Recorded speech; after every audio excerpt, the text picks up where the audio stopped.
இன்னைக்கு ஓமன் கடல்ல நடந்த ஒரு சம்பவம் உலக நாடுகளே பதட்டத்தோட உச்சத்துக்கு கொண்டு போய் இருக்கு. ஈரானோட செய்தி ஊடகம் தரப்புல இருந்து ஒரு பிரேக்கிங் நியூஸ் ஆனது சொல்லி இருக்காங்க. அது என்னண்டா, அமெரிக்காவோட போர்க்கப்பல் மேல ஈரான் ட்ரோன் அட்டாக் நடத்தி இருக்கு என்பதுதான் அந்த செய்தி. இது வரும் வதந்தியா இல்ல உண்மையாகவே மறுபடியும் அமெரிக்கா ஈரான் போரானது ஆரம்பிச்சிட்டுதா என்பதை பற்றி தான் இந்த வீடியோவை நாங்கள் தெளிவாக பார்க்க போறோம். வீடியோக்குள்ள போறதுக்கு முன்னே நம்ம சேனலை சப்ஸ்கிரைப் பண்ணி பக்கத்துக்கு பெல் ஐக்கானை கிளிக் பண்ணி வைங்க. அப்பதான் நான் போடக்கூடிய வீடியோஸ் நீங்க உடனுக்குடன் பார்க்க முடியும். வாங்க போய் வீடியோக்குள்ள போலாம். இந்த மோதல் எப்படி ஆரம்பிச்சது, உண்மையான பின்னணி என்ன என்பதை பற்றி இப்ப தெளிவா பார்ப்போம். ஈரானோட செய்தி நிறுவனம் தரப்பிலிருந்து சொல்லுகின்ற தகவலை கேட்டா கண்டிப்பாகவே எங்களுக்கு அதிர்ச்சியானது ஏற்படும். அப்படி அவர்கள் என்ன சொல்லியிருக்காங்கன்னா, இந்த பிரச்சனைக்கு அமெரிக்கா தான் முழு முதல் காரணம்.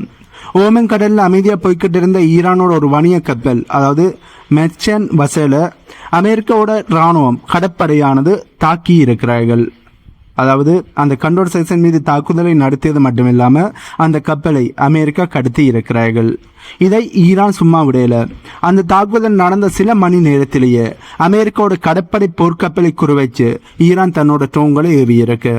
இது வெறும் எச்சரிக்கை மட்டுமில்ல, இது நேரடியான தாக்குதல் என்பதை ஈரான் தரப்புல இருந்து சொல்லியிருக்கிறார்கள். அதாவது அமெரிக்காவுக்கு எச்சரிக்கையை கொடுப்பதற்கான இந்த ட்ரோன்களை அனுப்பல, இது நேரடியான தாக்குதல், இது எச்சரிக்கை இல்லை என்பதை ஈரான் தரப்புல இருந்து சொல்லியிருக்காங்க. இங்க நாம கவனிக்க வேண்டிய ஒரு முக்கியமான விஷயம் இருக்கு. ஈரான் தரப்புல இருந்து நாங்க பதிலடி கொடுத்தோம்னு ரொம்ப தெளிவா சொல்லிட்டாங்க. ஆனா இது வரைக்கும் ராய்டர்ஸ் மாதிரியான பெரிய சர்வதேச செய்தி நிறுவனங்களோ இல்ல அமெரிக்காவோட சென்கோம் அமைப்போ இது அதிகாரப்பூர்வமா இன்னுமே ஏற்றுக்கொள்ளல, ஒத்துக்கல. அமெரிக்காவோட சென்காம் தரப்புல இருந்து இதனை ஏற்றுக்கொள்கிறார்களோ இல்லையோ அதனை நாங்கள் பெருசாக கவனிக்க தேவையில்லை. ஏன்னா அமெரிக்காவோட சென்கோமே நிறைய பொய்களை சொல்லியிருக்கிறார்கள், நிறைய கட்டுக்கதைகளை விட்டுருக்காங்க. இதனால அவங்க சொல்வதை நம்ப வேண்டாம். பட் ராய்டர்ஸ் தரப்புல இருந்து ஏதாவது ஒரு தாக்குதல் இடம்பெற்றால் கண்டிப்பாக அவர்கள் செய்தியை வெளியிடுவார்கள். ஆனால் இப்போ வரையுமே அவர்கள் செய்தியை வெளியிடல. அதாவது இந்த வீடியோவை நான் ரெக்கார்ட் பண்ணும் நேரம் வரையுமே ராய்டர்ஸ் தரப்புல இருந்து இப்படி ஒரு தாக்குதல் இடம்பெற்றது என்பதற்கான செய்திகள் எதுவுமே வெளியே வரையல. ஒருவேளை இது உண்மையா இருந்தா இந்த மெரின்டைன் சாண்டோப், அதாவது கடல்வழி மோதல்ல அமெரிக்காவுக்கும் ஈரானுக்கும் இடையில சீஸ்பயரானது கொண்டு வரப்பட்ட பிறகு அமெரிக்கா படைகள் மேல ஈரான் நடத்துற முதல் நேரடி தாக்குதலா இது இருக்கு. ஈரான் இந்த தகவலை ஏன் இவ்வளவு அழுத்தமா சொல்றாங்கன்னு பார்த்தா இந்த உலகத்துக்கு அவங்க ஒரு விஷயத்தை புரிய வைக்க நினைக்கிறாங்க. நாம எப்பவுமே முதல்ல யாரையுமே தாக்குறது இல்லை, ஆனா எங்களை யாராவது சீண்டினா விடமாட்டோம்ங்கிறது தான் ஈரானோட ஸ்டேட்மெண்டா இருக்கு. ஈரானோட இந்த தாக்குதல் முறை அந்த பகுதியில் அமெரிக்காவுக்கு இருக்கிற பிடியை தள்ளுபடியை செய்யும்னு ஜியோபொலிட்டிக்கல் வல்லுநர்கள் நினைக்கிறார்கள். ஆனா இன்னும் ஒன்னே நாங்க யோசிச்சு பார்க்கணும், அமெரிக்கா ஏன் இன்னுமே மௌனமா இருக்காங்க? ஒருவேளை இது ஈரானோட சைக்காலஜிக்கல் வார்ஃபயரா இருக்குமா, இல்ல அமெரிக்கா இந்த தாக்குதலை மறைக்க பார்க்குதா? இந்த தாக்குதலோட அளவு என்ன? இந்த தாக்குதலால கப்பலுக்கு எவ்வளவு சேதங்கள் ஏற்பட்டிருக்கு? இதற்கான முழுமையான தகவல்கள் இன்னுமே வெளியே வரையில. இது மர்மமா தான் இருக்கு. ஆகவே அமெரிக்கா ஒருவேளை இந்த தாக்குதலை மறைக்க ட்ரை பண்ணக்கூடிய வாய்ப்புகளும் இருக்கு. இந்த ஓமன் கடற்பகுதி ஏன் இவ்வளவு முக்கியமான கேள்வி உங்களுக்கு எழும்பும். ஸ்ட்ரெய்ட் ஆஃப் காமர்ஸ் வழியாக தான் உலகத்தோட முக்கியமான எண்ணெய் விநியோகமானது நடக்குது என்பதை ஏற்கனவே எங்களுடைய பல வீடியோக்களில் தெளிவாக பார்த்துருக்கேன்.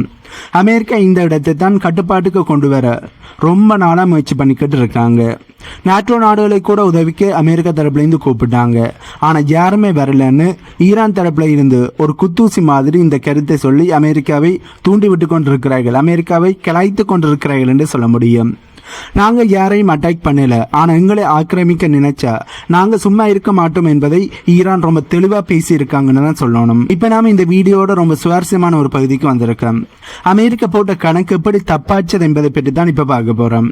ஈரான் தரப்புல இருந்து என்ன சொல்றாங்கன்னா, அமெரிக்கா ஆரம்பத்தில் ஈரானை வெனிசுலா மாதிரி நினைச்சிட்டார்கள். அதாவது கொஞ்ச நாள் நெருக்கடி கொடுத்தா ஈரான் தானாகவே சரணடைஞ்சிடும், அப்புறம் பாரசீக வளைகுடாவில் இருக்கிற ஈரானோட எண்ணெய் யார் வேணாலும் எடுத்துக்கலாம்னு அமெரிக்கா கனவு கண்டதா ஈரான் தரப்புலேருந்து விமர்சனத்தை தெரிவிக்கிறார்கள். ஆனா 40 நாள் தாண்டியுமே அந்த திட்டம் பலிக்கல. அமெரிக்காவோட அடுத்த பிளான் என்னவா இருக்கும் என்றால், ஈரானோட மிசைல் தளங்களை, அதாவது மிசைல் கேப்பபிலிட்டிஸை மொத்தமாக கொண்டு போட்டு அழிக்கணும் என்பதுதான் அமெரிக்காவோட பிளானா இருக்கு. அதுக்காண்டி அந்த பிளானின் படியே அமெரிக்கா பயங்கரமான குண்டு வீச்சு தாக்குதலை நடத்தினதா ஈரான் தரப்புல இருந்து இப்போ ஒத்துக்கொண்டிருக்காங்க. ஆனா இங்கதான் ஒரு ட்விஸ்டும் இருக்கு. நீங்க எவ்வளவுதான் குண்டு போட்டாலும் எங்களோட மிசைல்களோட துல்லியம், அதாவது அக்யூரசி மாறல, எங்க தாக்குதல் திறன் அப்படியே தான் இருக்குன்னு ஈரான் தரப்புல இருந்து சவால் விடுகிறார்கள். இன்னும் ஒரு பக்கம் உள்நாட்டு நாட்டுக்குள்ளேயும் அமெரிக்கா ஒரு வேலையை பார்த்துருக்காங்க. ஈரானோட கிழக்கு மற்றும் மேற்கு எல்லை பகுதியில் இருக்கிற சிலருக்கு ஆயுதங்களை கொடுத்து நாட்டுக்குள்ள கலவரத்தை தூண்ட முயற்சி பண்ணதாகவும் ஈரான் தரப்பிலிருந்து சொல்கிறார்கள். ஆனால் அந்த திட்டமும் இப்போ தோத்து போயிருக்கு என்பதையும் ஈரான் தரப்பிலிருந்து கலாய்த்து சொல்லியிருக்காங்க. இங்கே நாம் முக்கியமாக கவனிக்க வேண்டியது மனித சங்கிலி. அமெரிக்கா முக்கியமான பாலங்கள், மின் உற்பத்தி நிலையங்கள் மேலே தாக்குதல் நடத்த போறோம்னு மிரட்டினப்போ ஈரானோட மக்கள் பயந்து வீட்டுக்குள்ள ஓடி ஒளிஞ்சிக்கல. குறிப்பா ஈரானிய பெண்கள் தங்களோட குழந்தைகளை கூட்டிக்கிட்டு வந்து அந்த இடங்கள்ல அமெரிக்கா எந்த இடங்களை தாக்குதலை நடத்துவோம்னு சொன்னாங்களோ அந்த இடங்கள்ல ஒரு பாதுகாப்பு கவசம் மாதிரி மனித சங்கிலி அமைச்சு நின்னாங்களாம். இதுல முக்கியமாக ஆண்களை விட பெண்கள் தான் அதிக வீரத்தோடையும் அர்ப்பணிப்போடையும் களத்தில் நின்றுருக்காங்க. உண்மையை சொல்லணும்னா ஈரானோட இந்த தேசிய உணர்வு தான் அமெரிக்காவோட எல்லா பிளானையும் தவிடுபொடி ஆக்கியிருக்கு என்பதை ஈரான் தரப்பில் இருந்து வெளிப்படையாக சொல்லியிருக்கிறார்கள். அதுதான் உண்மையும் கூட. அமெரிக்கா இவ்வளவு பிளானை போட்டும் பயங்கரமான தாக்குதலை ஈரானுக்கு செய்தும் ஈரான் இப்போதும் ஸ்ட்ராங்காக நிற்பதுக்கு முக்கியமான காரணம் ஈரான்ல இருக்கிற மக்களோட சப்போர்ட்டும் அவர்களோட ஒற்றுமையும் தான், அவர்களோட தேசப்பட்டும் தான். சரி, அமெரிக்காவுக்கும் ஈரானுக்கும் இடையில போர் நிறுத்தம் கொண்டு வரப்பட்டிருந்தது. அந்த போர் நிறுத்தம் எப்படி வந்தது, அது எப்படி போய்கொண்டிருக்கு என்பதை இப்ப பார்ப்போம். இதற்கு பின்னாடி ஒரு முக்கியமான டிப்ளமேசி நடந்திருக்கு என்பதுதான் உண்மை. பாகிஸ்தானோட பிரதமர் இந்த விஷயத்துல தலையிட்டு பேச்சுவார்த்தையை நடத்தியிருக்கார். ஈரான் தரப்புல இருந்து 10 முக்கியமான கண்டிஷன்களை அமெரிக்காவுக்கு அனுப்பியிருந்தாங்க. அதுக்கப்புறம் தான் இந்த போர் நிறுத்தமானது சாத்தியமாகி இருக்கு. டொனால்ட் ட்ரம்ப் அவர்கள் வெளியிட்ட ட்வீட்டுகளில் முக்கால்வாசி ட்வீட்டுகளுமே பொய் என்பதை ஈரான் தரப்புல இருக்கின்ற அமைச்சர்களை கடுமையான விமர்சனத்தோட வெளிப்படுத்தி இருக்கிறார். அதாவது களத்தில் நடக்கிறதை விட சோசியல் மீடியாவில் நடக்கிற அந்த சைக்காலஜிக்கல் வார் தான் இப்போதைக்கு பெருசா இருக்கு. இப்ப நாம இந்த வீடியோட முக்கியமான பகுதிக்கு வந்திருக்கோம். ஒரு முழு அளவிலான போர் மூலப்போற சமயத்தில் அது எப்படி தடுத்து நிறுத்தப்பட்டது என்கிறது தான் இப்போ இருக்கிற விஷயமே. ஒரு பக்கம் அமெரிக்கா நாங்கள் தாக்குவோம்னு அல்டிமேமை கொடுத்துருக்காங்க. ஆனால் ஈரான் அசரையில். இந்த நிலையில தான் ஒரு பெரிய ராஜதந்திர நாடகமானது நடந்திருக்கு. இந்த போர் நிறுத்தத்துக்கு பின்னாடி பாகிஸ்தானோட பிரைம் மினிஸ்டர் ஒரு முக்கியமான மத்தியஸ்தரா செய்யப்பட்டிருக்கார் என்பதுதான் உண்மை. அவரோட கோரிக்கைகளை ஏற்றுக்கிட்டு தான் பேச்சுவார்த்தைக்கு ஈரான் சம்மதிச்சிருக்கு. ஆனா இந்த பேச்சுவார்த்தை ஒன்றும் சாதாரணமாக நடக்கல. ஈரானோட தேசிய பாதுகாப்பு கவுன்சில் மற்றும் அந்த நாட்டினுடைய உயரிய தலைவர் சுப்ரீம் லீடர் 2 பேருமே சேர்ந்து ஒரு 10 முக்கியமான நிபந்தனைகளை கொடுத்திருக்கிறார்கள், தயார் பண்ணி கொடுத்திருக்கிறார்கள். அந்த 10 பாயிண்ட்ஸ் அடங்கிய கடிதங்கள் அமெரிக்காவுக்கு அனுப்பப்பட்டது. இது எல்லாமே போர் நிறுத்தம் அறிவிக்கப்படுறதுக்கு முன்னாடி இருந்த அந்த கடைசி 48 மணி நேரத்தில் நடந்த அதிரடியான மாற்றங்கள்.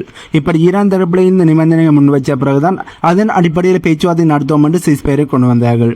சரி, இந்த சீஸ்பயர் இப்ப முடிய போகுது. இது முடிய கிடையாது, இது நீட்டிக்கப்படுமா என்று பார்த்தால் ஈரான் தரப்புல இருந்து இந்த சீஸ்பயரை நீட்டிக்க மாட்டோம் என்பதை தெளிவாக சொல்லிட்டாங்க. சரி, அப்படியான இந்த சீஸ்பயர் முடிவுக்கு முன்னம் அமைதி ஒப்பந்தமானது சைன் ஆகுமா என்று பார்த்தால் அதுக்கான வாய்ப்புகளும் இல்லை. ஏன்னா ட்ரம்ப் அவர்கள் அமெரிக்கா தோக்குறார்கள் என்று தெரியாமலே அமெரிக்கா ஜெயிக்கிறார்கள் என்ற மாதிரியே ஈரானுக்கு எதிரான பேச்சுவார்த்தைக்கான நிபந்தனைகளை முன்வைக்கிறார். இதற்கு உதாரணம் என்னென்னா, ட்ரம்ப் அவர்கள் என்ன சொல்லியிருந்தார், நாங்கள் அக்ரிமெண்ட் ரெடி பண்ணிட்டோம், ஈரான் வர வேண்டியது, சைன் பண்ண வேண்டியது, போக வேண்டியது.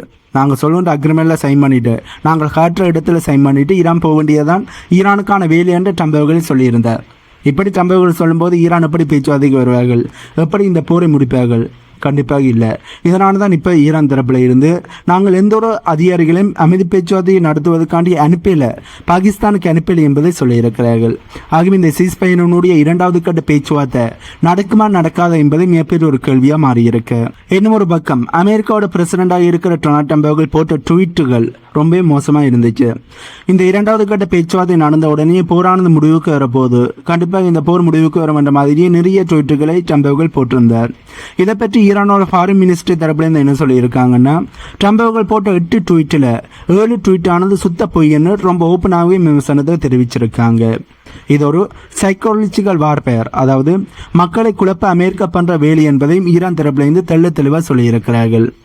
கடைசி இந்த வீடியோட முடிவில் நான் என்ன சொல்ல வரேன்டா, நாங்கள் அமைதியை விரும்புகிறோம், ஆனால் எங்கள் உரிமைகளையும் சுதந்திரத்தையும் யாருக்காகவும் விட்டு கொடுக்க மாட்டோம் என்பதில் ஈரானிய பெண்கள் வீரத்தையும் அந்த நாட்டினுடைய பவரையும் காட்டியிருக்கிறார்கள். ஆகவே ஈரானில் இருக்கிற மக்களோட ஒற்றுமையும் அவர்களோட வீரமும் அவர்களோட அரசாங்கத்துக்கு கொடுக்கின்ற சப்போர்ட்டும் குறியாத வரைக்கும் ஈரானை அமெரிக்காவில் வெற்றி பெற முடியாது என்பதுதான் உண்மை. ஆகவே அமெரிக்கா இப்போ சீஸ்ஃபயர் நடக்குது, இந்த சீஸ்ஃபயரில் 2ஆம் கட்ட பேச்சுவார்த்தை நடத்துவார்களா அல்லது அமெரிக்கா பின்வாங்கி போவார்களா? இதனைத்தை நாங்கள் இப்படி தான் பார்க்கணும். பட் இப்போ மிடில் ஈஸ்டில் பதட்டம் மிக பெருசு அதிகமாக மாற ஆரம்பிச்சிருக்கு என்பதுதான் உண்மை. ஆகவே இந்த வீடியோவில் நான் சொன்ன தகவல்கள் உங்களுக்கு புதிதாக இருந்திருக்குமென்னு நம்புகிறேன். இந்த தகவல்கள் உங்களுக்கு புதிதாக இருந்தால் இந்த வீடியோக்கு லைக் பண்ணி நம்ம சேனலை சப்ஸ்கிரைப் பண்ணி பக்கத்துக்கு பெல் ஐக்கானை கிளிக் பண்ணி வைங்க. அப்போ தான் நான் போடக்கூடிய வீடியோஸை நீங்கள் உடனுக்குடன் பார்க்க முடியும். இன்னும் ஒரு புதிதான தகவல்கள் உள்ளடங்கிய புதிய வீடியோவில் உங்களை நான் மீட் பண்ணுறேன்.